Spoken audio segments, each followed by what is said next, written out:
In today's video, I'm going to show you how to use Boolean operations in Inkscape and how they can make creating vector designs much easier.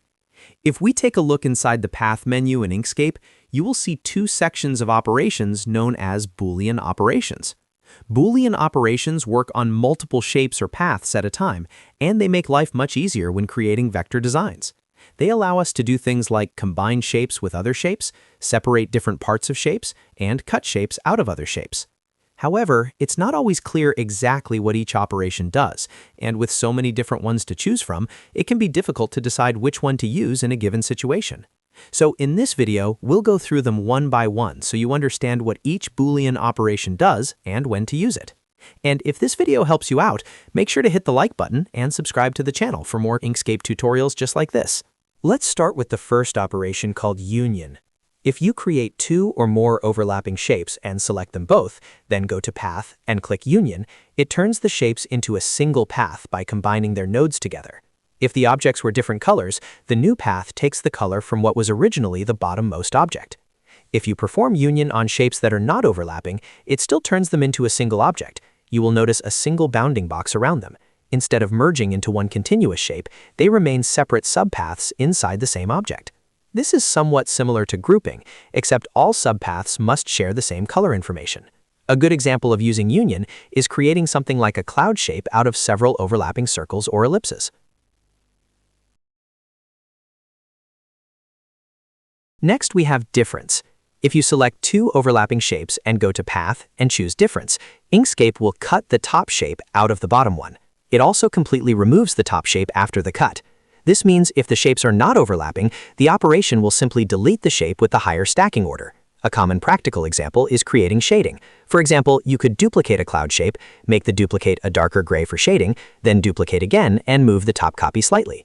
When you select the moved shape together with the darker shading shape and apply difference, the overlapping area gets removed and you're left with a clean shadow effect. Now let's look at intersection. Intersection keeps only the overlapping parts of the selected shapes.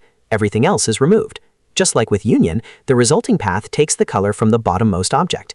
If the shapes are not overlapping, intersection will remove them entirely because there are no overlapping areas to keep. A very simple example is creating a leaf shape by overlapping two circles and applying intersection so only the middle leaf-shaped section remains. Another related operation is exclusion. Exclusion is kind of like the opposite of intersection. Instead of keeping the overlapping parts, it removes only the overlapping parts while keeping the rest of the shapes. The result also combines the shapes into a single path. This can be useful when you want text or another shape to cut through a design, but still keep the surrounding structure as one object. Next, we have division. Division is similar to difference because it cuts the top shape out of the bottom one. The key difference is that division keeps the overlapping parts as separate paths instead of deleting them, so the shapes become multiple pieces that you can move or recolor individually. This makes division very useful for designs like pie charts or segmented graphics. Closely related to division is cut path. Cut path works almost the same way, except it cuts the bottom shape's stroke into pieces and removes its fill color. If the shapes are not overlapping, the top shape is deleted and the bottom object loses its fill. This operation is mainly used when working with stroked paths instead of filled shapes.